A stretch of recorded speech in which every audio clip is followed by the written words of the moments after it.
Good morning, everybody. Thank you for joining us again for another edition of the Understanding Room. As always, I'm Michael T, and on the other side, I got my big homie Odie. Say what's up to the people one time, Odie. Good morning, guys. Happy Juneteenth, guys. Happy Juneteenth. Thank you so much for joining us today. And Odie and I were just having a little bit of conversation before we got started. And I know you can probably see the excitement on my face because this one's going to be a good one. So we're going to start out this morning with our history. You know, Odie loves his history. I love my history. So Odie wanted to have a discussion as in we all know that today is Juneteenth. It is now officially a federal holiday. I got a lot to say about that in a little bit as well. But I mean, it's a step forward. You know, we're finally getting some recognition in some areas of history that these people on the right who are trying to shut this out. This is a part of that history. So now they cannot deny that this stuff was happening because every year they're going to be reminded that Juneteenth was a part of history that involved slavery and the mistreatment of humans and people who were, you know, they considered less than a person, they considered them property. So, you know, some people might look at this and say, you know, it's not like I always said, this is not a sprint, it's a marathon, and this is just another hurdle that we've just crossed over in our marathon. You know, we always know that on things that we're trying to get our equality, there's going to be hurdles, right? So we're still hopping the hurdles. They're running the straightaways, and it's fine because we're going to catch up, and this is proof positive of that. Odie, I know you had a lot to say about it, but I just wanted to get that out real quick. No, definitely. I completely understandable, man. I've been excited about it all week. Like you said, it's a step forward. It's sad that we had to wait this long because Juneteenth has been something that certain communities have celebrated for quite some time. The first new federal holiday in over 40 years, guys. And I want to make sure I point out, though, we still had people that try to stop this. We had 25 Republicans that tried to stop this holiday from happening. And one of the reasons that they gave, just so y'all know, the mentality of these people is one of the reasons that they gave is that apparently we're trying to get rid of the 4th of July. We're trying to replace the 4th of July with June 19th. That's ridiculous. It's complete nonsense. First of all, they mean two completely different things. If you're asking me, June 19th, and no, I don't want anybody to say, oh my God, this guy is trying to replace another holiday. But if anything, the holiday that June 19th most fits with is Thanksgiving. We celebrate Thanksgiving in November when really there wasn't anybody but the pilgrims that had to be thankful for that because they were pillaging the people that helped them survive. Whereas on June 19th, we have the people that had been freed for, mind you, freed for at least 3 years already that finally were told they were free. That is a real Thanksgiving moment if there was any. But no, it's not going to replace Thanksgiving. It's not going to replace July 4th. It's just a way to finally start acknowledging some horror. And you know what? This is a holiday for all of us. I'll say this too. Yesterday, even though today is June 19th, yesterday the government observed it. The government did not open up. The bank that I work for closed all their branches at noon. And I remember that, or not. I remember it just happened yesterday. I have to remember. But yesterday I was walking in and I say to somebody, "Hey, happy Juneteenth." And the first thing she says is, "Why are you saying happy Juneteenth? You're not black. You didn't have slavery." And I was like, That's why it's important that we have this holiday, because apparently you didn't know that blacks weren't the only ones that were taken as slaves, Hmm. especially in the South. In Texas, we had a lot of Mexican slaves, and so yes, it was primarily the black slaves that were freed, the African slaves that had been freed. But guess what? We all minorities, that was one step to get the equity for all minorities. So if you're not the color that believes itself to be superior, you benefit from this holiday. Yes, and it goes back to what you were saying earlier about how they want to replace the holidays, but that is what we're always talking about, man. When we say, they try to use the tactic of fear to try to persuade people to jump on and say why they shouldn't do this. It's always their first tactic, and it's so funny to me how that's never noticed.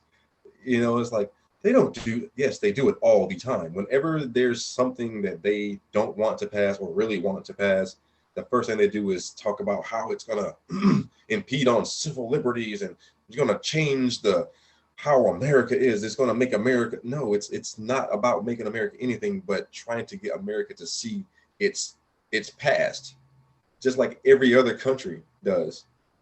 Germany talks about the Holocaust. Odie's talked about that before. They talk about the Holocaust, not because they want to, say, oh, Germany is a bad place and we're bad people. No, it's not that. It's the simplicity of they understand their history. They know where they came from, so therefore they know where they've gotten to where they are now. Why their country is the way they are now because of where they came from.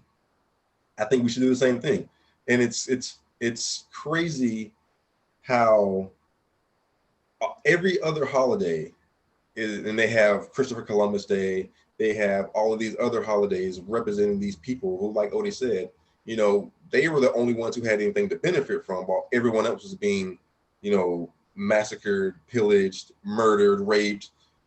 While all this was going on, they were the ones benefiting from it. So yeah, they had a lot to be thankful for. They were able to leave their persecution while they were trying to escape and find refuge from their persecution because they wanted to study Christianity, and now so they got this place where they can do their Christianity and no one's going to come in and impede on them. Britain's like, okay, y'all stay over there, y'all do y'all Christian thing over there, just don't come back over here with that, and y'all good. And now you're over here about to starve to death, freeze to death, don't know how to take care of the land, and here come the Native Americans to teach you this because you were about to. So here's a piece of history that nobody really knows about, and I hate to go on a tangent here, Odie, I'm sorry. There was a settlement before Jamestown.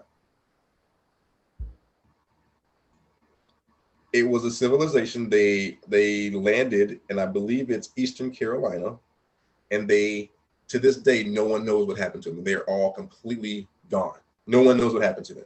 One word was left. One word was left. Croatoan. Okay, so these people are gone, right? So when these people just disappeared, they sent people to search for them. They went on search parties and found nothing, right? You have to understand that that's a part of history that no one knows. And while you are all grateful and thankful for what's going on with landing in Plymouth and the Native Americans are what saved them. And if it wasn't for the Native Americans, they wouldn't have made it. So I'm starting to believe that this first expedition of people that landed in Eastern Carolina, they ran into some Native Americans and they tried to go toe to toe with them and they couldn't. So, I mean, this is what we talk about when we say learn your history. because if you just believe that Christopher Columbus sailed across the ocean and he discovered America, which he was trying to find India, by the way, which is why they call Native Americans Indians, got lost. I mean, let's think about this for a second. You're going to India from Great Britain and end up in America. Somebody doesn't know what they're doing. So, Odie, I'm sorry to go on my tangent. I'm sorry. I'll let you get back to it. But my issue is how, as a Native American man, how does it feel to you when Thanksgiving is observed and they make it seem as if Native Americans and the white people came and they helped them and they got together and there was no ill will or ill feelings between the two, and then knowing what you know now, how does that make you feel? To be honest with you, I don't even get mad at it. It just makes me laugh at the hypocrisy. Like it's fun because that's not the only thing they do. They always want to make it seem like, oh, the Native Americans and the Pilgrims came in and we were together and we sat down and they always say the Pilgrims gave something, the Native Americans gave something. Nah, Pilgrims didn't give anything. They had nothing to give. All they had was to take, which is what they've always done. Just take. But then we fast forward a few years, and then the Native Americans are being seen as savages, as beasts, as animals that need to be killed to cleanse the land, and it's hypocrisy. And then we have a whole holiday designed to give thanks to the fact that a whole people was massacred. It was a genocide. So we have a holiday that is glorifying a genocide of a people. And that's a lot of the holidays. If you really think about it, you have like Independence Day. That's another day that, and again, the hypocrisy. You are trying to fight against a tyranny from another nation to gain your independence. But at the same time, there are people who are working for free in worse conditions, being massacred, being, mutilated, raped, killed, maimed, all for your entertainment and property value.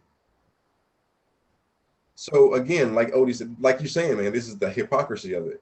You want to fight for your freedom while denying another group of people theirs. And like you said before, African Americans made up the greatest number of, but they were not the only slaves. There were Irish slaves. There were slaves in Brazil. There were Amazonian slaves. There were, like Odie said, Hispanic slaves.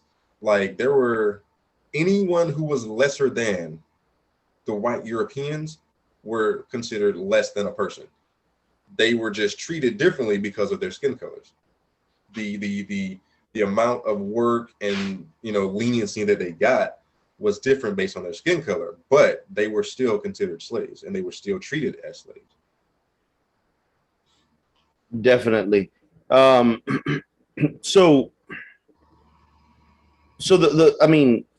the reality is that it's a good step in the right direction, but we still want to make sure that we don't stop, guys. Like we keep saying, this is a marathon, and we're happy for the little wins we get, but we've got to keep going. We've got to keep going. Now, if you don't mind, I'm gonna move it back to the history that I wanted to talk about today, because I was really wanting to talk about this one. Up to now, I think most of the time that we've spoken about history, we've spoken about specific events or a specific bigger group of people. This time, I actually wanted to bring it to to just a normal person, not a president, not a politician, but I wanted to bring it back to normal people. And one of the people that has inspired me since I learned about him in the early 2000s. I remember, I think I was 16 or 17 when I learned about him, is Carl Brashear. So for those of you that don't know who Carl Brashear is he was the first African American to reach the highest level for a Navy diver in the United States. He was one of the first. He was actually the first African American to graduate from the school that he attended, but he wasn't actually the first African American diver. But he was the first one to get to that like high level. And if you've never seen his story before, there's a movie called Men of Honor that you should watch. It is an amazing movie, and it details a lot of what his struggles had to go through. One of the things that I remember learning about him is just the racism that he had to go through. So he joined the Navy in 1948. This is a man that was born in 1931. In 1948, he joins the Navy. When he joins the Navy, the military is still segregated. So I want you guys to think about that. These are men that were fighting for their country. And we're going to talk a little bit more about this as we move forward with the next point of topic. But these are men that were fighting for their country, and they were still segregated. They still couldn't be with everybody else. And so 4 months after he joins the Navy, it gets desegregated. And eventually in 1954 is when he is able to join the diving school. Now, as he was going through diving school, he faced a lot of racism. He would wake up to notes on his bunk that would say, "We're going to drown you today," and of course, using the word that was used to try to dehumanize African Americans for the longest time. He would wake up to notes that would say, "We don't want any, and divers." He kept getting harassed. Now, one thing that I do want to point out is that there was one person there. His name was Boatswain Rutherford. I think that was his name, Rutherford. I think Boatswain was his rank, and his last name was Rutherford. But he actually was the only one that kept encouraging him, keep going, keep going, keep going. Eventually, Brashear, graduated as a diver. I thought it was really cool that he actually had a relationship with the president at the time. The president at the time actually gave him a knife with an engravement. Dwight D. Eisenhower gave him a knife with the engravement, thanking him personally for escorting them and for protecting them. Now, that's not where Carl's life or Carl's story ends. This guy is like a fighter, man. This guy is in 1966, right? There's an incident called the Palomares incident. Or if you want me to say it with an American accent, the Palomares incident, where a nuclear bomb was lost in the middle of the ocean. And guess who's the one who finds it? Carl Brashear. So Carl Brashear his unit took 2 months of combing the ocean floor. Why was that such an important situation? It was important because it was lost in an open ocean. Anybody could have found it. Any country that would have found that nuclear bomb would now have possession of a nuclear weapon. And the day he finds it, the day they find it, there's an accident that tears his leg to shreds. I mean, it destroys his leg um, to the point where it has to be amputated. And here he is, an amputee, has one leg. The Navy is telling him, "Look, you served your country. You can retire, man. You did what you did what you had to do. You could retire." And he didn't give up. He gets fitted for a prosthetic leg, and he trains and trains and trains until he gets reinstated with full everything as a Navy diver. And after he gets reinstated, he still serves an additional 9 years until he reaches that like goal of his of master diver. To me, that is like when you talk about wanting to get motivated, when you talk about people that are like, oh, I need motivation in life, seeing the struggle that someone like him had to go through, where they didn't want him to be a Navy diver, where just because he was black, they were attacking him, and for him to say, one of the things that I love about him is he used to have a saying, and his saying, the saying that he lived by was, "It's not a sin to get knocked down, but it's a sin to stay down." And I'm not gonna let anybody steal my dream. This is a man that didn't even let freaking fate steal his dream. How many of us wouldn't have given up when our leg is torn apart and taken from us? And this guy says, nah, one leg's nothing. Let me keep going. Guys, this is the strength that we have. This is the strength that we demonstrate as a people. You have to keep in mind, uh, Mike and I have said a million times, we don't hate our country. We love our country.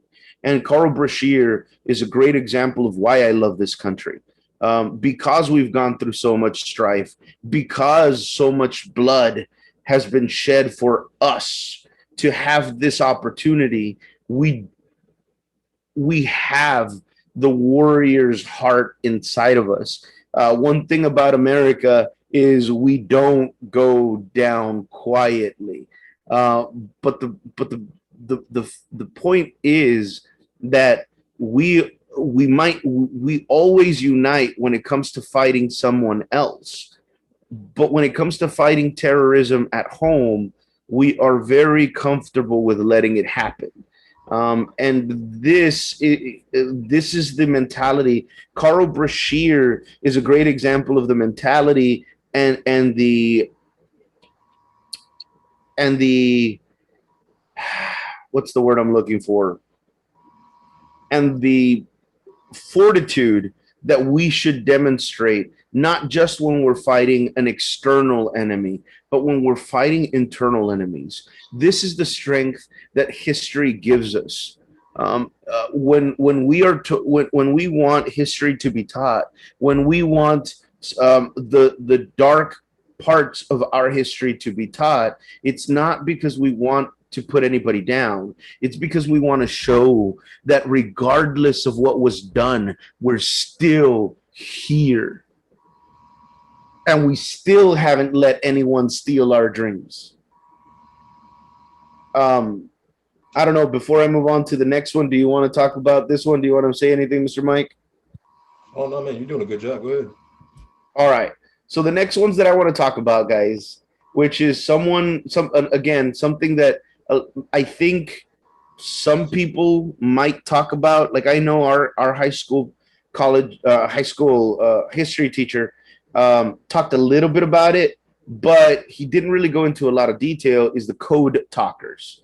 So I want you to see that it's funny to me how whenever it's convenient, we're beasts, we're less than human, we're animals, but whenever we're needed, oh, you got to do your thing. You got to fight for the country.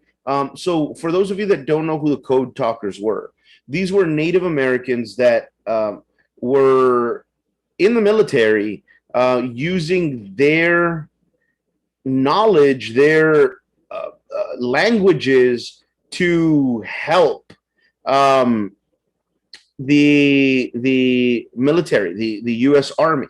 Now, most people know about the Navajo code talkers in World War II, but what they don't know is that since World War One, there had been code talkers. There had been code talkers from so many different people. The first ones who started doing it in World War One, were the Cherokee and the Choctaw. After the Cherokee and the Choctaw did it, there was Lakota Indians, Meskwaki Indians, some people from one of the tribes that make up mine.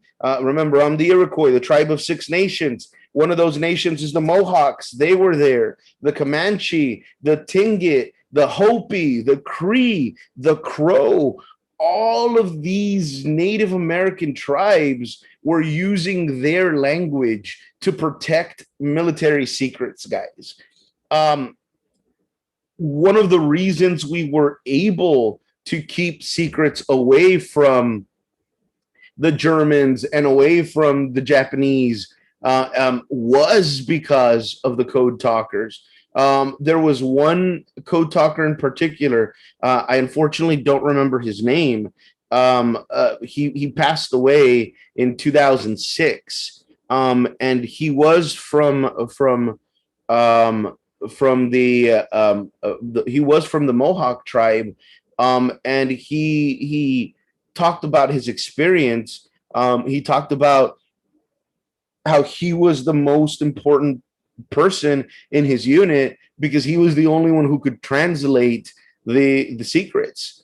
His unit had to get him, and if they didn't get him to deliver the messages that he needed to deliver, all of the missions, all the war could have been lost. And that was the importance that these men had. So it's not just one man. It was a group of these people that we have to be thankful for. We have to give them praise. Now, guess what? What do y'all think happened after the war was over? Do you think they were given their due recognition? Oh, of course. I'm sure they were given all the respect and royalty that they deserved, right? I wish I could tell you that it was, man. It wasn't until the 1980s. Think about this, guys. These Native Americans joined the military, fought for their country, fought for freedom since 1919, since 1917, since World War One. And it took almost 100 years till the 1980s to be recognized for what they did. Are you shocked though? Like seriously? Like you gotta understand, like this is the same country that tells us that, this country was built off of, George Washington and all of these other guys, but still not once in those early chapters do you see or hear anything about slavery. All you hear about is how Christopher Columbus sailed over and discovered America. Didn't say how they were escaping persecutions for their religions. They also didn't say that they were also shipping slaves in as well. This is the history that we always we whitewash it. We say this is what's good, but we want everybody to forget the bad. I mean, yeah, exactly. That's exactly the point. That's why I wanted to bring them up because, it's funny. I've mentioned this before. How whenever something goes wrong or whenever the right doesn't like it, they'll call the left socialists and communists right away. But if we didn't have these code talkers, there's a pretty good chance we'd all be speaking German. There's a pretty good chance Hitler would have won. Remember, at that time, they had a very sophisticated way to communicate and keep secrets. The Germans came up with a machine that was very, very, very hard to break the code on it, and America didn't have that. The Allies didn't have that.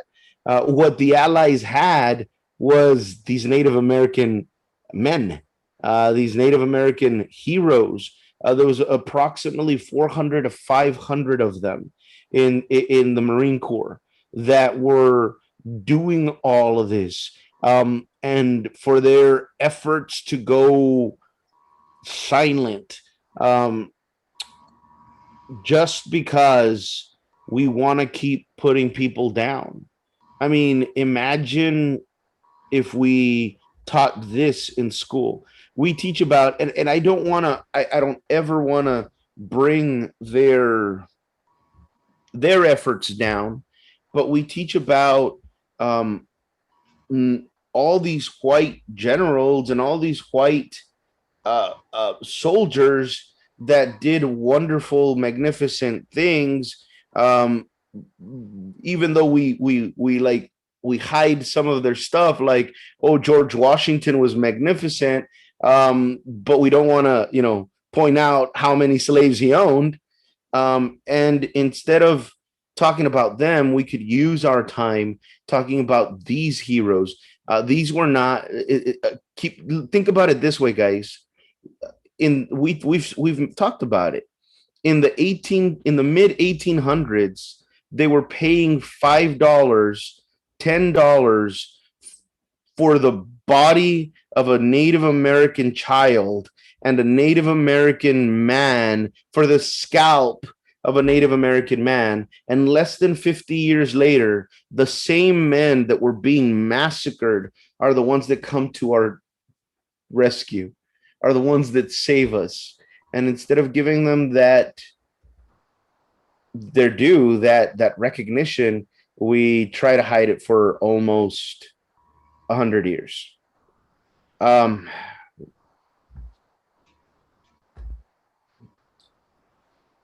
And like the Native Americans who spent their risked their lives for the defense of our country, um, to go unheard for, like Odie said, close to a century. Um, you have to understand, like, these people, despite the history, despite what is going on, despite all of the you know things of the past, they were still willing to step up and save it, because, like Odie said, there was a good chance that the nation that was already stolen from them once was about to be stolen from them again. And two times, two times in one lifetime is probably too much. I yeah. So I'm pretty sure they had their reasons for it, but I'm pretty sure that was probably one of the top. You already witnessed, you know, your land being dismantled, taken over, pillaged, for everything and any and everything that it can, produce for you. You don't want it to happen again.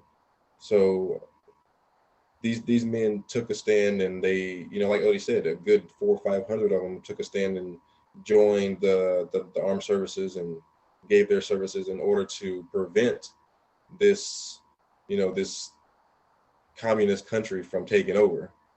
Um, and we should give them thanks. We should have more recognition of these men, and to be honest, they should have their. Do they have, like, a museum for or anything like that for them, Odie, or that you know of, or? that I know of, I don't think they have any museum. I know in the 1980s, when the documents were declassified, that's when they had to admit that they existed. And I know since then they have given some of them medals, and they have given them some recognition. But again, it's I don't think that as far as I know, I don't think there's any museum specifically for them, or any museum that really even has like maybe a wing dedicated to them. Hmm.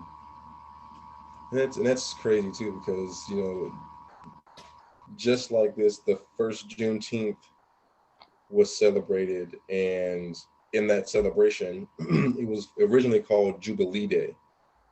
Um, and in that celebration, there was one celebration that happened here in Texas, um, at I want to say it's Liberty Park. I can remember seeing like Liberty Park or something like that. And about 30,000 freed slaves gathered at this park. And during some portion of this celebration, the local sheriff came down and arrested three black men for various charges. You know how, after slavery was ended, they had all these trumped up charges to try to basically back bring them back into slavery, because like the 13th Amendment says, you can't be a slave, but if you're charged with a crime, you can give your servitude in the service of the state that you're being held and while you serve your time. So it's like I've always said, there's always loopholes in their constitution to try to slowly reverse what's going on. Um, so these three men were arrested, and the celebration was kind of held to a halt after these three men were drowned by the sheriff and his men. So, yeah, it's these are one. This is part, like I said, history. You know, this is something that happened here in Texas, and it's one of the first celebrations of Juneteenth, and that's why they, like Odie said in the beginning, celebrate certain communities celebrated it within themselves. You know, and reasons like this is why. If you try to go out and have fun and celebrate it out in public, you're gonna have, like Odie always says, whenever there's something good, there's the haters are coming right behind it. So there was no way they were going to continue to allow this celebration to continue.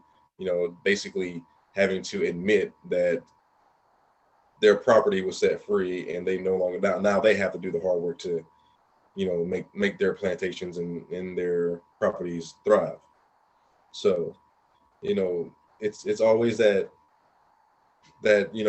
we know the history, we want to know the history, but it's like they just want to shush it to the side.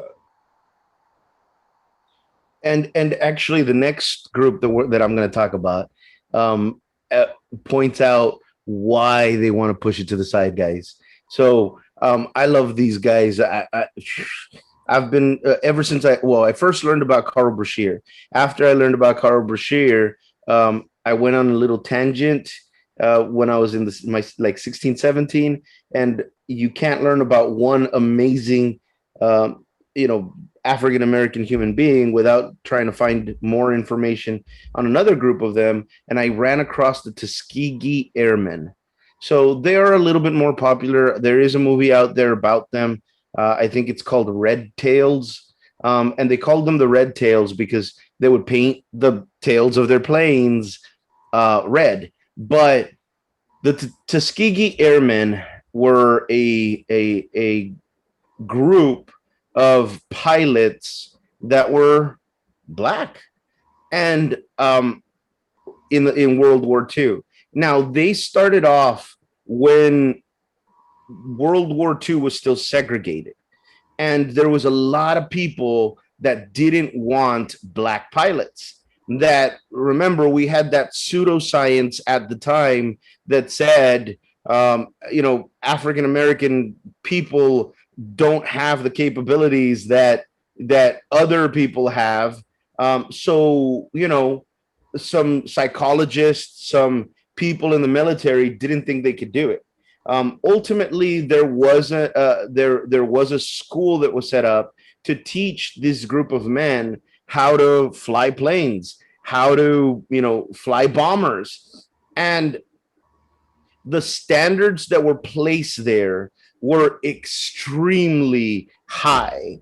I mean, they were testing, they had to meet, they not only did they have to meet um the normal levels of any other person that was being taught how to fly, but they were also given IQ tests. They were also given, like, they had to do more tests. They had to do more endurance training. They were pushed to the level, and the reason they were pushed as far as they did is because the people in charge wanted them to quit. Now, I love what one of them said. Let me get his name. Him, I don't want to not say his name. Airman Coleman Young. Airman Coleman Young, who eventually became the first American mayor of Detroit, which is really cool. Once told the journalists, they made the standard so high, we actually became an elite group. We were screened and super screened. We were unquestionably the brightest and most physically fit young blacks in the country. We were super better because of the irrational laws of Jim Crow. You can't bring that many intelligent young people together and train them as fighting men and experts, and expect them to supinely roll over when you try to f them over. I love that, because what he's saying is, you try to keep me down and I'm going to come back stronger, baby. And they did, guys. There's a myth. Unfortunately, it's not true. Or I wish it was true, because that would mean that no lives were lost. But for almost 50 years, until 2004, there was a myth that not one Tuskegee Airman had ever fallen in battle. That's how good they were. These guys were so damn good that for almost 60 years, they thought they were godlike. None of them had fallen in battle. Unfortunately, of course, it turns out that yes, there were some of them that fell in battle, but the reality of it is that they were still the best. They did things during World War II that without them, we would not have been able to win the war. Now, with them, I think this proves it all. And Mike, I know you're going to agree with me that this proves how good they were. We've talked about the code talkers, how they weren't given a chance. We talked about Carl Brashear, how he wasn't given a chance. But the Tuskegee Airmen made such a name for themselves during World War II that after the military was desegregated in 1948, they were in high demand. Most military, like Air Force schools, wanted them. Most Air Force, like these were the guys. These were the guys that once desegregation ended, all the people that had told them, "Get out of here. We don't want you with us. Go to your bunks." You know the word they use. They were so damn good that after segregation ended, they're like, no, yeah, come. We need you. We need you to protect us. We need you to save us. We need you to teach us what you do, because you're so damn good. Guys, I'm gonna backtrack a little bit, because I did want to stress how good they were, before I talked about the bad part of it. Unfortunately, there are also stories. Remember that we said desegregation in the military didn't happen until 1948. Um, this was already after World War II, which ended in 1945. Believe it or not, there's a lot of stories, and there was a lot of Tuskegee Airmen that talked about how being in France and being in other countries. I can't remember the name of the one that made this comment, but it broke my heart when I heard him say that he never felt American until he was in another country. Guys, I want you all to listen to that, because that sentiment, it still exists. In one of our first episodes, I said that. I said that it sucked that the first time I truly felt American was when I went to Guatemala. And years before me, here's a man fighting for his country. Here's a man putting his life on the line, going up on the skies and getting shot at by Japanese and Germans. And the only time he felt truly American was when he was outside of our country. There were stories that some of them would get captured, and white soldiers would rather bunk with Russian prisoners of war, with other prisoners of war, with traitors to the German military than they would with their own countrymen, just because of the color of their skin. Could you imagine that? You're putting your life on the line for this country. You're trying to save the family of the other man next to you. You're trying to save the man next to you, and the man next to you doesn't even want to bunk with you. Would rather bunk with the enemy. Ridiculous. Guys, thankfully, the Tuskegee Airmen, because of their myth, because of how good they were, they do have a museum. They received so many accolades, but I I wanted to make sure that we also knew the dark side of it. The fact that they had to be that good because they had to survive more than what every other person did. Guys, when we talk about equity, the reason we want that is because of the same thing. We want to prove that we are damn good. I've always said, how can we be allowed to show our country how good we are if we don't have the opportunity? Just like the Tuskegee Airmen, just like the Code Talkers, just like Carl Brashear, that's us.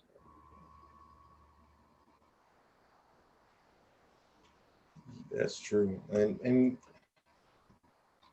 going back to that, I was reading up while you were talking that there were, out of the 922 pilots, five were Haitian from the Haitian Air Force, one was a pilot from Trinidad, and one was Hispanic, born in the Dominican Republic.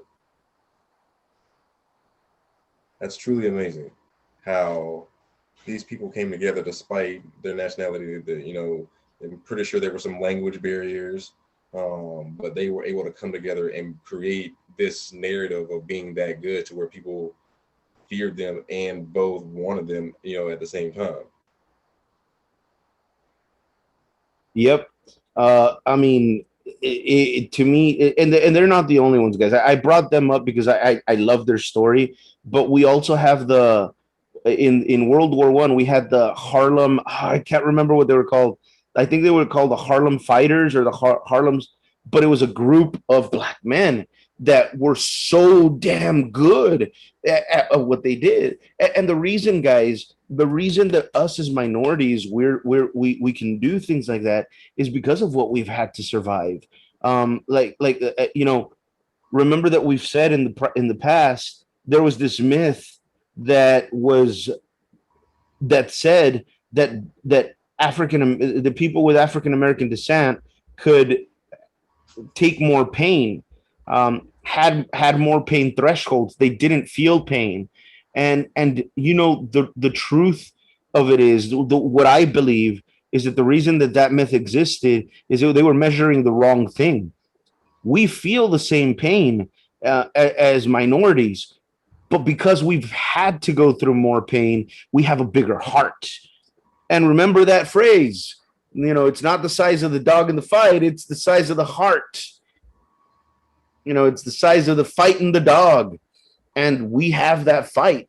You know, that's why so many Native Americans, that's why so many Hispanics, that's why so many Black people have not given up on this fight, because we have to.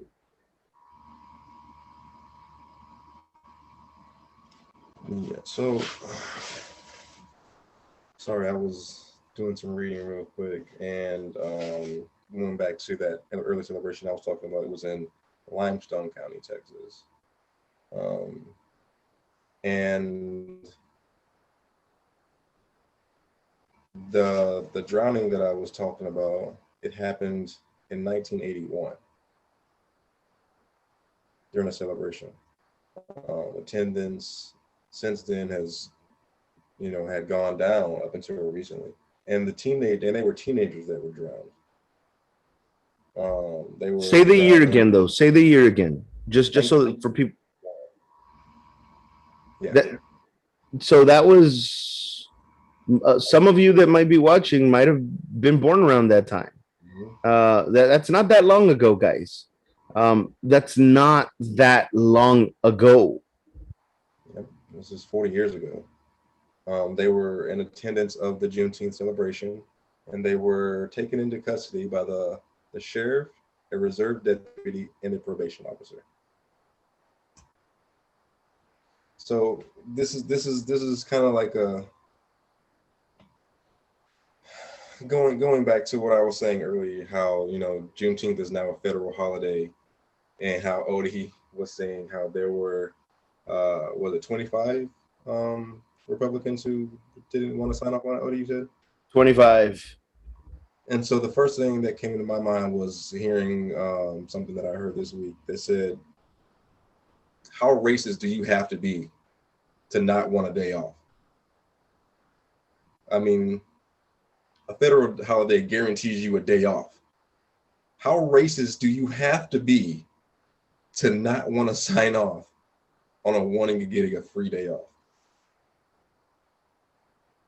Like that, like I don't. It's it's just the justification of the pain that you've inflicted on people.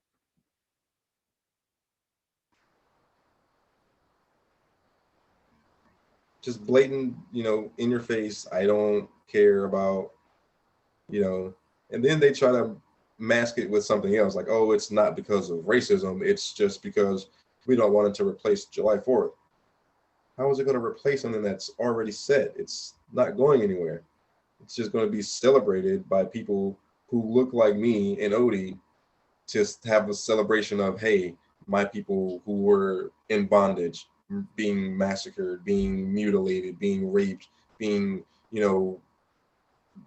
like basically physically harmed for their pleasure. They are no longer in that. There's no more suffering of that. This country doesn't do that anymore, in a sense.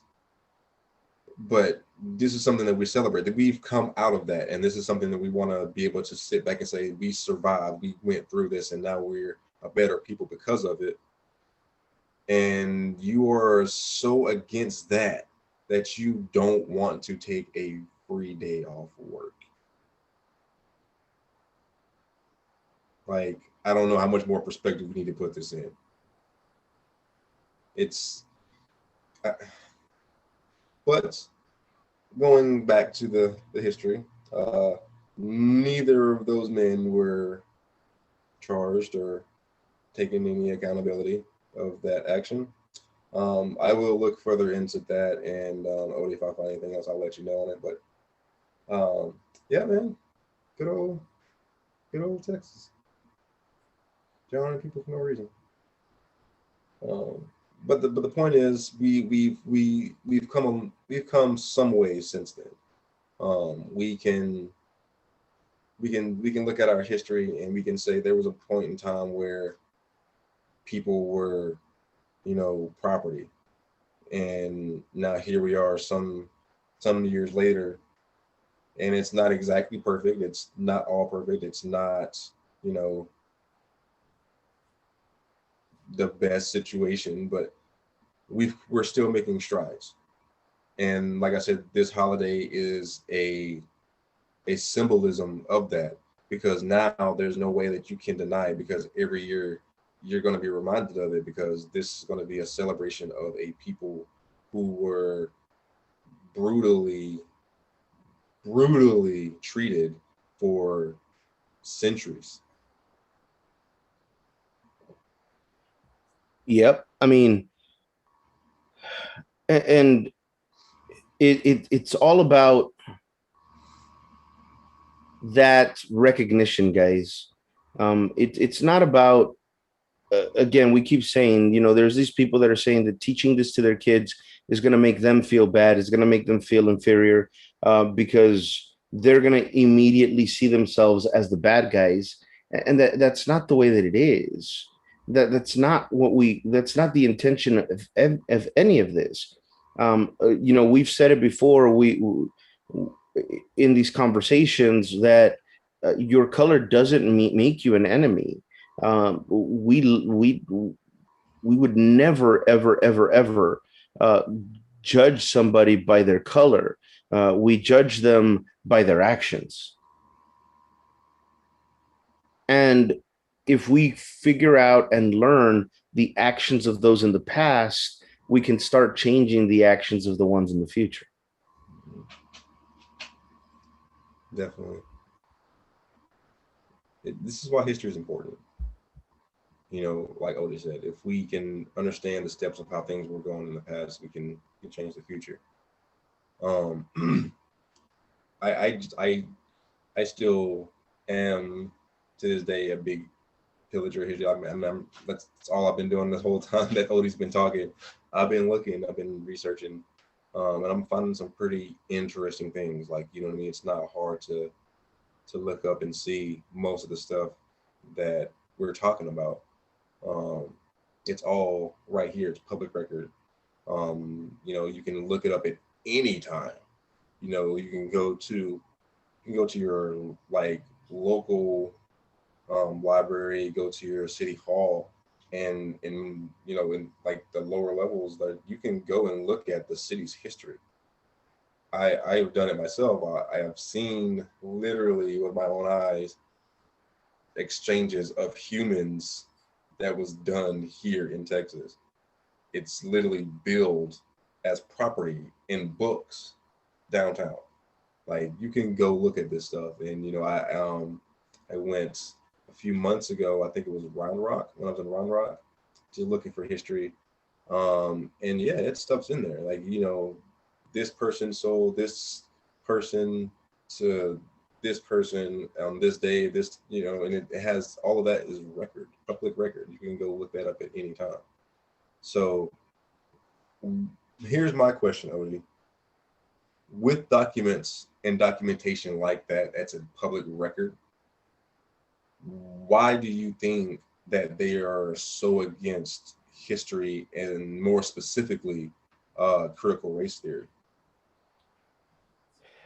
Because they're still proponents of ignorance is bliss. If people don't know, the more people that don't know about it, the less opportunity there is for them to do something about it. That's the way they keep us down. That's the way they keep minorities down, by making sure they don't know who the enemy is.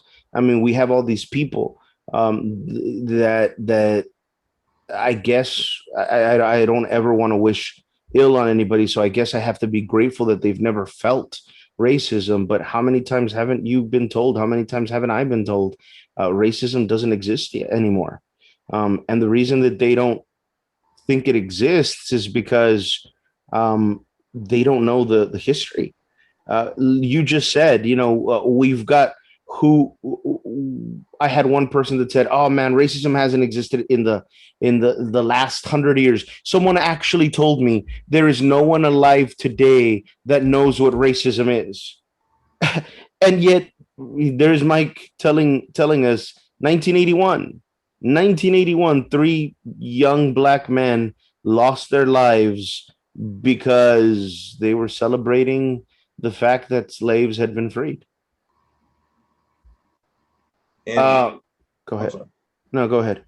And as you're and how do you as a Hispanic and Native American man, when you see things like this, when they say things like critical race theory is going to teach my kid to hate themselves, they're going to teach my kids that the United States is a racist nation, based off of what we know as far as just the Native American history side of it.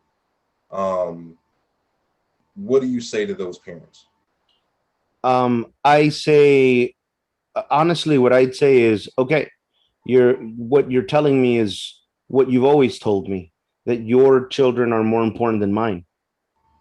Because growing up, I still had to watch all those movies where the Indians were the bad guy, even though they weren't.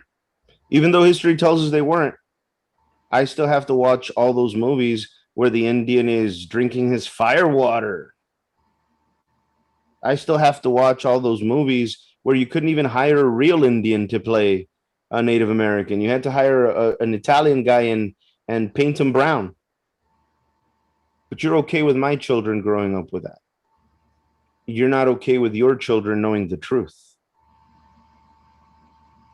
You're okay with my children being depressed at how they are depicted in the media, while you want me to understand that your children shouldn't know what their ancestors did. It's not about only your children, it's about all of us. And in order for all of us to move forward, our children need to know what our ancestors survived, so that we can tell our children, you are that survivor. You've got that blood in you. You've got that DNA that makes you a fighter.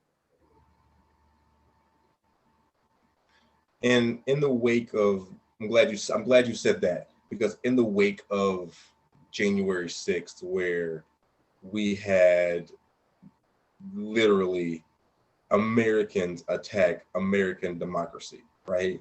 We all saw that. Even though they're still trying to deny that right now, we all saw it.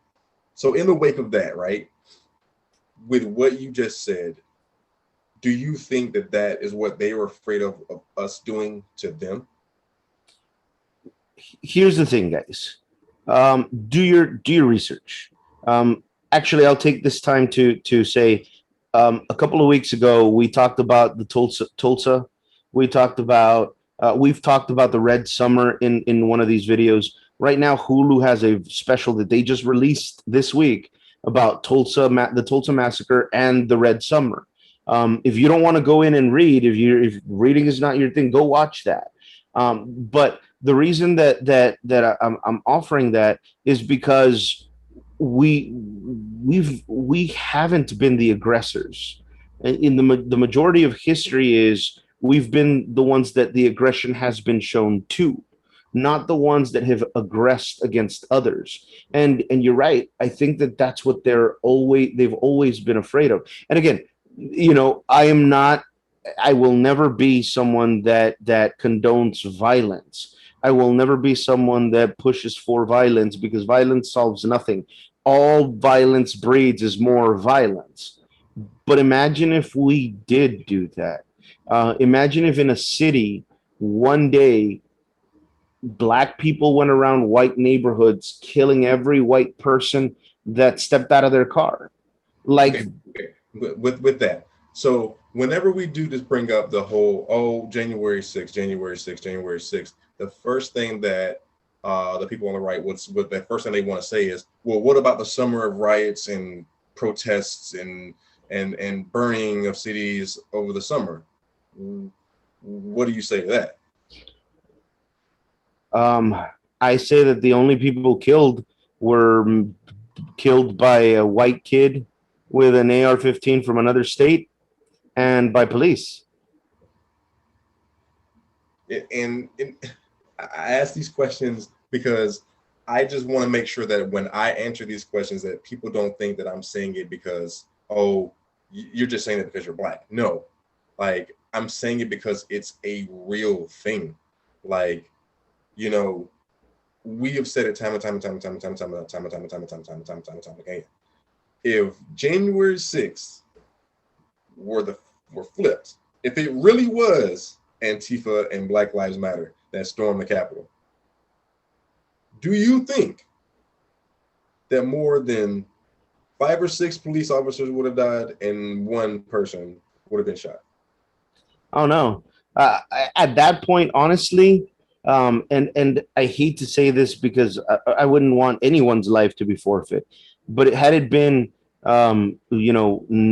minorities that did it, no police officer life would have been lost, and at least 2 to 3 times the number of lives in total would have been lost because we wouldn't again look at history.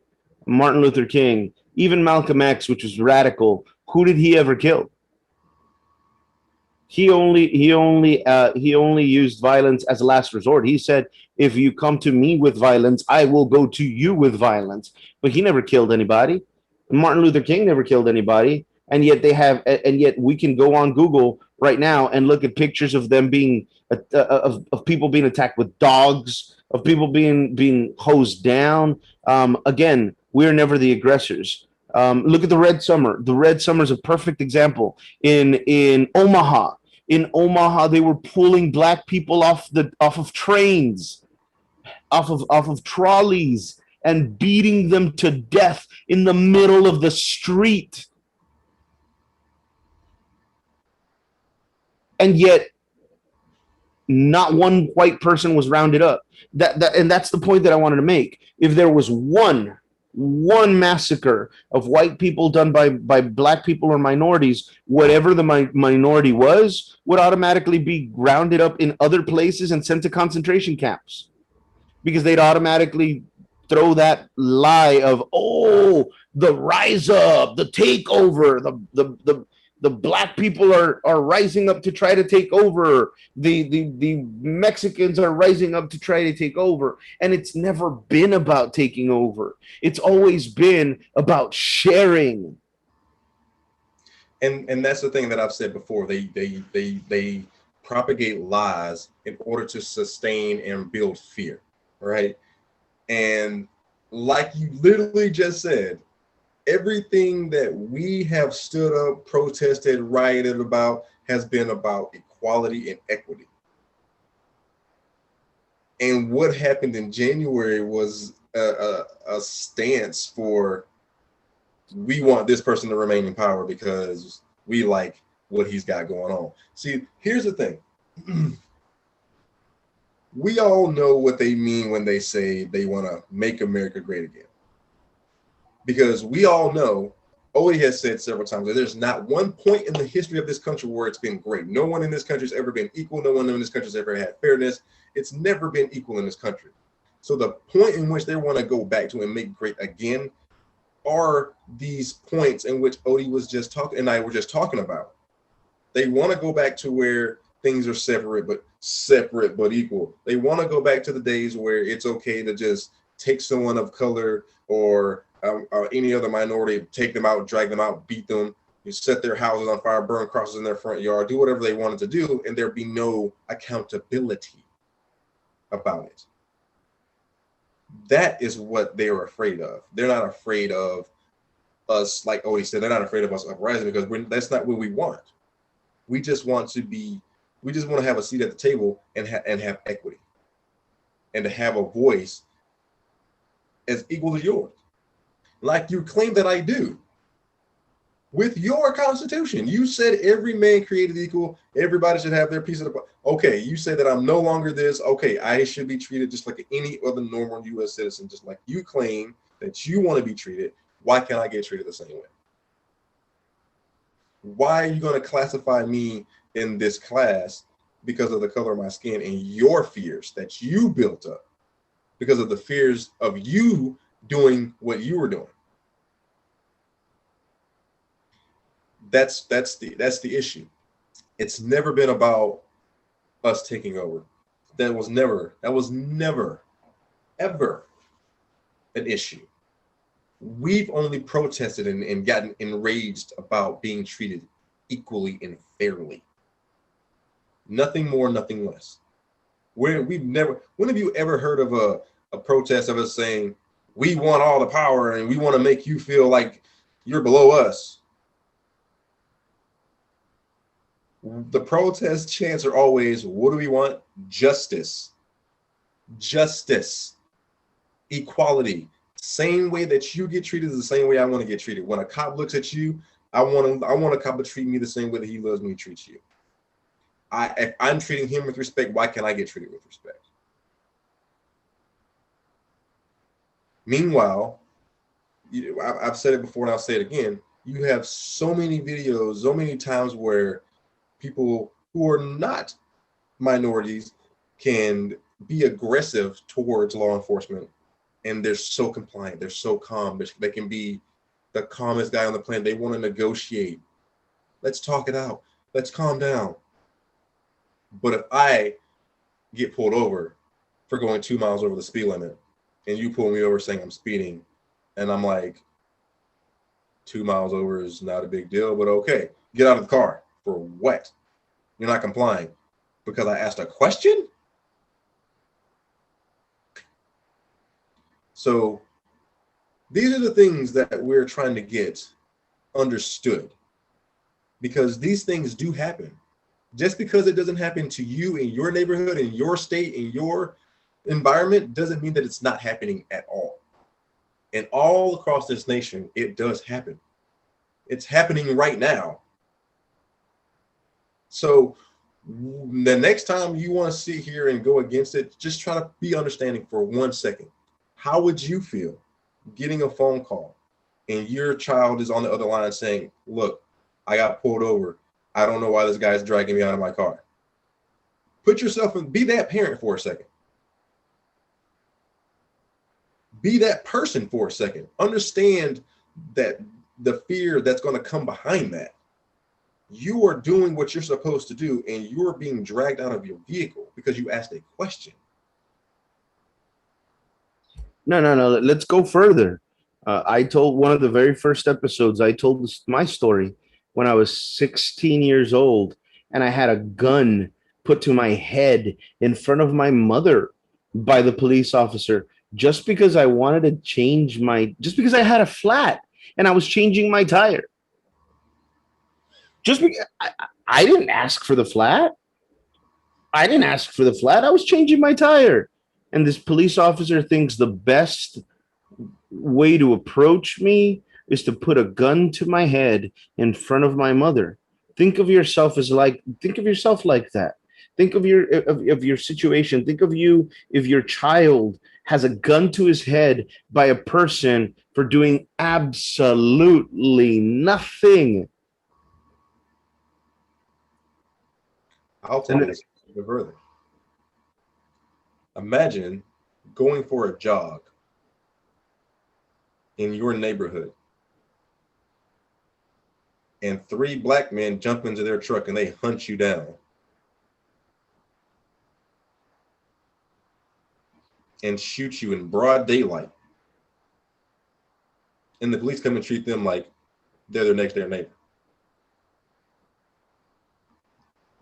I've talked about this video several times, and it still haunts me at how humanely they were treated after they just murdered someone in broad daylight. This man was allowed to walk to the front seat of the vehicle with a loaded revolver in the front seat and not one officer freaked out. Not one. In fact, one officer calmly told another officer, "Hey, can you go grab that loaded revolver that's in the front seat?" This is what I'm talking about. Like I've said before, I carry. And even when I'm in my vehicle and I have my firearm enclosed in a case, I am still petrified of getting pulled over. I am. Because one of two things are going to happen. I'm scared of one of two scenarios. I'm scared that I'm going to announce that I have a firearm in this car for both of our safeties, and a gun's going to come out and be pointing to my head. Or I'm going to not say shit, and for some reason, they want to grab my pouch, and they open it, and they see a firearm in there. The same scenario. A gun's going to come out and point to my head. So either way I look at it, I'm fucked. I am. It's not going to be good for me. And this is a every day, every night fear of mine. But on the other hand, if I don't carry my firearm and I'm stopping somewhere and someone comes up to me or goes around and something happens and I am without any way of protecting myself to get away from the situation, then what? So either way, it's a scary situation either way. And the only reason I feel that way is because of the color of my skin. I feel that way every day. And that's why history is so important. People that are claiming that this is going to make their children feel inferior. Well, what the hell? We've been feeling inferior since we were put in school because of ridiculous stuff like this. Being accused of, I don't know if this has ever happened to you, Mike, but being accused of theft just because you're the minority there. So automatically you've got to be the crook, you've got to be the thief, and then come and find out, in my situation, the one who did steal was the son of the guy who accused me. It's kind of funny. It's kind of like how it goes today, right? People on the right are so antsy to push this narrative of this is what's happening. This is what's happening. If you don't stop this, this is what they're going to do. And then it comes out a day, a week, a month, a year down the road of, hey, the guy that was saying this is the one that was doing this. It never fails. Yep. I mean, yep. I mean, what was it? Man, Chester Cheeto and his gang, they can turn. They can turn it. My mama always said a hit dog always hollers. A hit dog would always holler. So the person that and I know if anybody's ever seen this movie, you're gonna know what I'm talking about. But I've always learned that and the loudest person in the room is the weakest person in the room. The person that makes all the noise, doing all the jumping around, trying to get all the attention, you are the weakest one in the room. And I don't know if you've noticed lately, Odie, but your friend Chester Cheeto has been trying to make some more noise in the height of his his boy Weisselberg is about to be put on his feet or at the fire right now. Oh man, sing like a songbird, like this is what they're doing. This is all a hoax, and I won. I really won. He really wants to get back in the presidency so he can have that immunity. But that immunity, man, it's not going to happen, dude. No matter what. The only thing that you can do now is try to do part 2 of what you did in January. You know what? And I'm glad you bring that up because, like, he wants that immunity. He wants that immunity bad. But he was here in our state not this week. He was here in our state this week because of wheels on because of wheels. And now what Wheels is trying to do, for those of you that don't know, the one thing that me and Chester Cheeto have in common is we like to give people nicknames. The one of the things we don't have in common is my nicknames actually make sense. Him calling Hillary Crooked Hillary is not a nickname if everybody knows it. You know, you got to, well, you got to be creative with him. Like calling him Chester Cheeto because his skin looks like ashy cheese dust. Uh, Chester Cheeto. Calling Abbott Wheels. Well, that one's kind of more obvious, but it's still more funny. It's still better than his nicknames. And what Greg Abbott is doing, he's using taxpayer money to build a wall, to build the same. Higher taxes. Yep. Wait. I'm sorry. Property owners are about to get higher taxes because you are the first ones that they're coming after. Congratulations. Well, I am a property owner, so. But look at this. Look at this. He vetoes the money for the government to keep working in Texas because the Democrats decided to walk out on a bill they didn't support, which is within their rights to do. If it wasn't their rights, they would have been fired. He does not sign any pay increase for teachers, which are the ones that are teaching future Texan leaders. He doesn't do anything for the failing state, but he wants a damn wall, which is never going to happen. Trump's own lawyers couldn't get manifest destiny laws to take away these people's lands, and Wheels thinks he can do it. Nah. I'm so glad we got to this topic because to those who think that the payment for this wall is coming from donations, you're going to be the one donating. Because in order to build this wall, it's not coming from the federal government because the federal government is not funding it. It's not gonna, they don't support it. So it has to be a state-funded project. What does that mean for us in the state of Texas? That means we're about to pay ridiculous amounts of taxes. I wouldn't be surprised if sales tax go up. That's going to be one of the taxes. This is why I say, people, please do your research. Look into, go to the state of Texas website.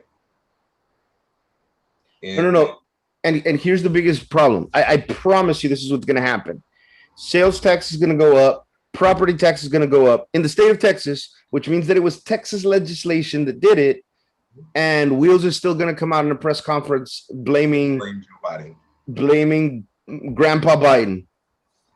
Yeah. Mm-hmm. I mean, see how predictable this is, y'all? This is so predictable because they do it so many times. Once you've seen it once, you know what they're going to do. It's simplicity. It's their only tactic. Their tactic is to lie and deflect. Lie and deflect. And that's what they're really good at. You know what I mean? Just get ready. And now, mind you, while his number one priority now is to build that wall, because, you know, that's what Trump wanted him to do, we are still under this power grid, the same one that failed in February, and we're coming into mid-June, early July. So there goes their priorities for their constituents here in Texas, because what are we going to do in the next couple of weeks when it gets hotter? It's barely getting into the high 90s. We're not even in the dog days yet, man. Dog days is July 15th to August 15th. That's what I'm saying. We're barely making the climb. And I guarantee you, before we even hit the dog days, the grid is going to shut down. I guarantee it. Because if you look scientifically, it says that this year is hotter than the past 3 years already. So, hey, believe the scientists or not, whatever, I feel it.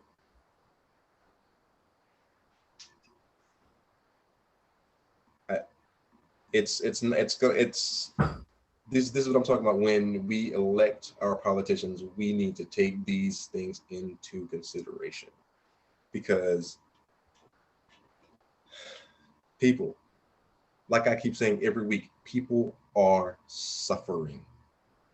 People are suffering while these politicians are continuing to bank off, like you heard it right, bank off of their own self-interests and the interests of other people. Falling in line with certain people gets them paid, gets them with money in their pocket, gives them power to do whatever they want to do. And while they're gaining all of that, the everyday people like us suffer. Because when the power grid shuts down for here, do you think Governor Abbott is going to have any issues with that? We all know Ted Cruz is going to haul ass, so we ain't even worried about him. But do you honestly think that these politicians are going to suffer? Do you think they're going to suffer with us? Do you think they're going to have no AC, no way to store their food for their children? Oh no, they're going to be fine. It's because they're going to have their own stuff. We're the ones that are going to suffer. And while we're suffering, they're going to continue to make money and stay cool and hydrated and dry, and their kids are going to be comfortable.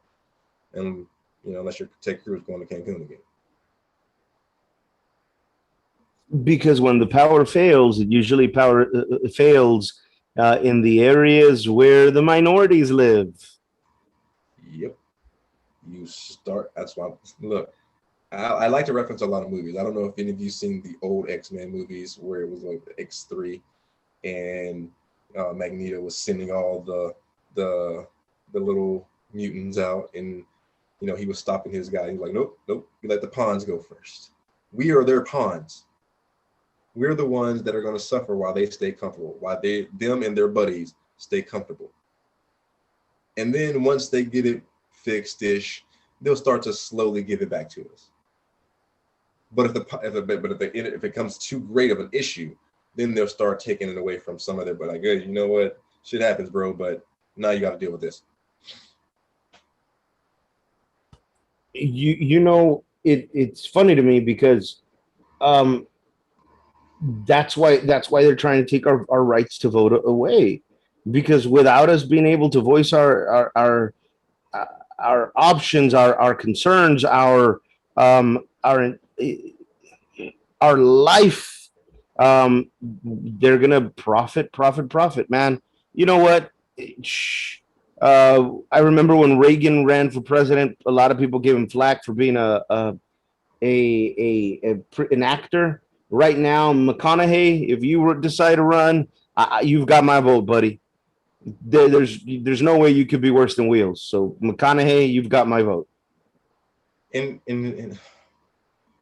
I think at this point, we should really press our politicians. This is the point in which we need to. And like you said, all they want to do is try to suppress our votes instead of listening to us and fix the issues. I said before, this country has a pipeline that's over 100 years old. There's a pipe busting in this country every 2 minutes. You know what I mean? Instead of wanting to fix these things, they just want to put a Band-Aid over it and keep pushing so they can keep the money in their pockets. And again, we're the ones that suffer. Yep. And I mean, we've talked about capitalism before, and this is for those of you that love capitalism. This is capitalism for you. When your children don't have water, because guess what? Yes, Black and other minorities will have to deal with it first. but it's not. Once the infrastructure starts failing, it's not far from when you have to deal with it too.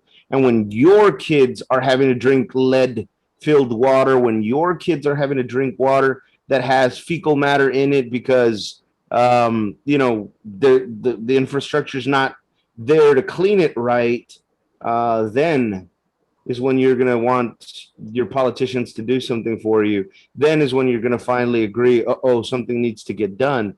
And then it's going to be too late. Way too late. And like you said, these politicians don't care. This is why we need to make sure that, like I said, press your politicians. When you go to, you know, find out when your town hall meetings are. Go to your town hall meetings. Ask these questions. Make sure that your politicians are supporting and spending your hard-earned tax dollars on what is needed in the community. Let them know what is needed in the community. You know, be assertive. Be, you know, this is our community. We're the only ones who can take care of it. You know, and as long as we keep turning up, they're going to start seeing that the people that are voting for them are showing up with all these complaints, and it's not going to look good for you. Because the more, like Odie said before, silence is basically, you know, your confirmation of your, like, what's going on. And I don't know about none of y'all, but I know for sure that I don't want lead in my water. I don't want fecal matter in my water. I don't want my children to bathe in this, swim in this, you know, have to drink this, you know. And this is a time now for us to try to do this thing. We have the opportunity to vote, and they're trying to kill that. So we need to start using our voices so that we can stop and prohibit some of these things from happening in our governments, so that things like this won't happen here.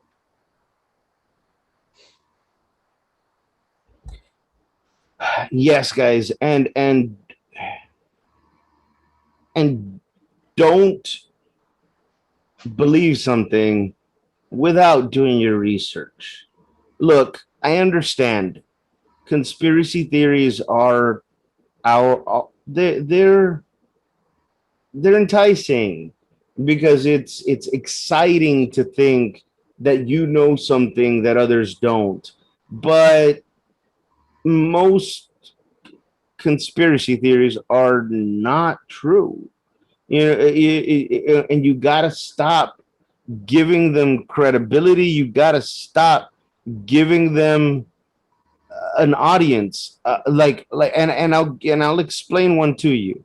This one is hilarious to me because the people that keep blasting it, keep putting it on social media, don't understand that they're the ones that are having this. They're the ones that are doing this to themselves. So lately, I've been seeing a lot of people put on social media, "Oh, now that Biden is president, all of these immigrants are coming to the United States because Biden is giving them free medical care. We Americans don't have free medical care, but these people can come here illegally and get free medical care." No, they can't. No, they don't. Only Americans citizens do. Maybe their children if they were born in America, but guess what? That's because they're American citizens. And if they just crossed the border 5 minutes ago, they don't have an American citizen child yet. It takes at least 9 months for that. So they're not going to get free medical care. And the reason they're coming over is because idiots like you are putting it on Facebook and social media. So you are the one that is telling them that Biden is giving them free medical care. How do you expect them not to come? Idiots. Biden isn't telling them that. The vice president isn't telling them that. You are. Because if you have at least 100 people in social media, then that means that your post is being shared with at least one person that has somebody in the Central American countries. And then that Central American person shares your post. And guess what? They start thinking, hey, look, there's free healthcare in America. Let's go. You are spreading the lie. Because the truth is, we don't get that. God, I wish we had. I was the son of an immigrant that was not a naturalized citizen when I was first born. She became a citizen at a later time. Do you? I wish she would have been able to qualify for free medical care. My mother had an accident when I was 4 years old. 4 years old that broke 7 of her ribs. And because she was not a U.S. citizen at the time, when she passed away, you know, years later, she was still paying the medical bill. She never finished paying it because she didn't qualify for free medical care like you want to claim they do. So stop spreading the lies because you are the one that is making your own worst nightmare come to life. Exactly. And again, I'm gonna keep saying, make sure you do your research on your politicians. Make sure you are fully vested and fully aware of what they are interested in, and make sure that they are going to be the best candidate for that position. We cannot afford any more, you know, we can't afford any more of these infrastructural incidents. We can't allow for, these big businesses to continue to profit off of our suffrage. We've done that enough in this country. We definitely need to make sure that our politicians do what's necessary to make sure that our infrastructure is where it needs to be, as well as our education and all this other things. So the only way we're going to do that is by coming together, having these conversations, having these dialogues, and talking about these things, because people in this country right now do not have clean drinking water. And every 2 minutes on TV, you see a commercial telling you to donate money to another country to help a kid who doesn't have clean drinking water.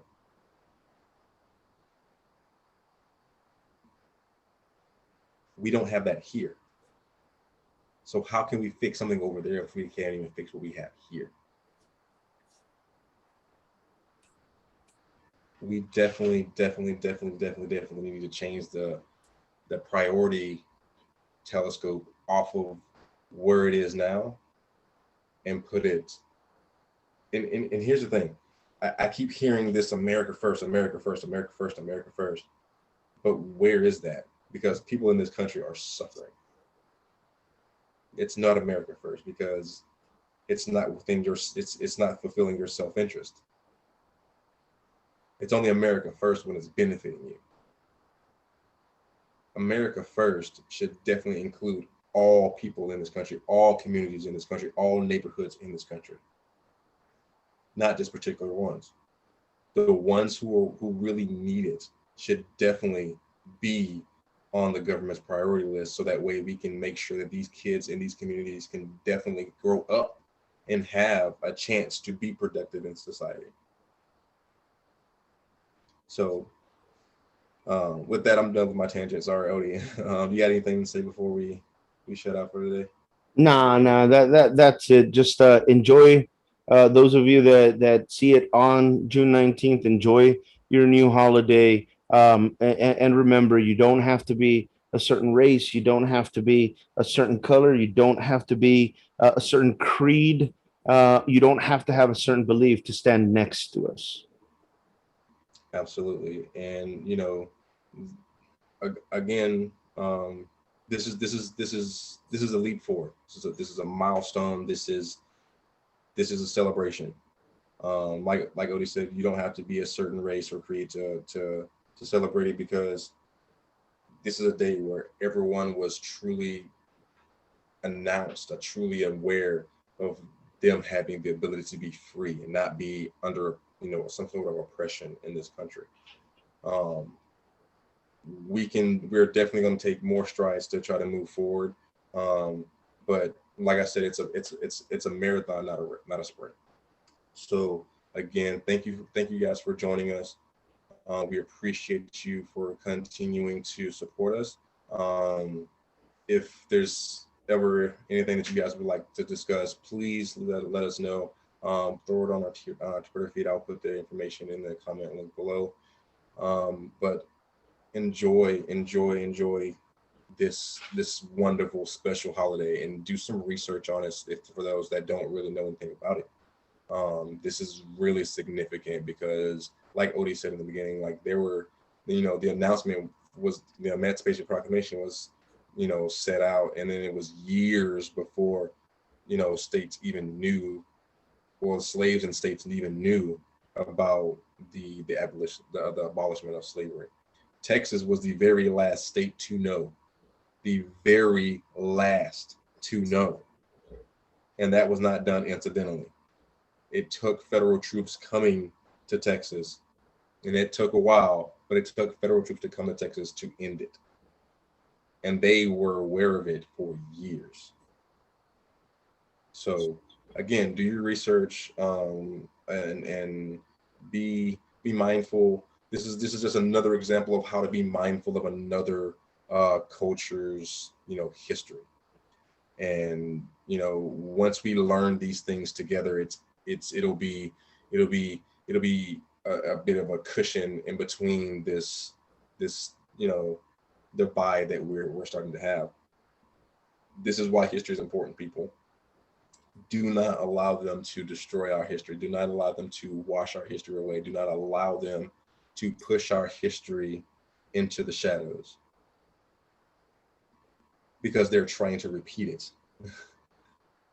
So again, sorry for my tangents today. I've been kind of going off and about these, but this was a very exciting episode for me. I'm glad Odie took the time to prepare it and bring it to my attention, and I was all about it.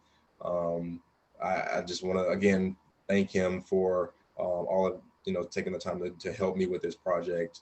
I really truly appreciate it, and I appreciate you guys for tuning in. But until next time, we don't want to stand in front of you. We don't want to stand behind you. We want to stand with you, and enjoy this celebration and take care of each other. Peace.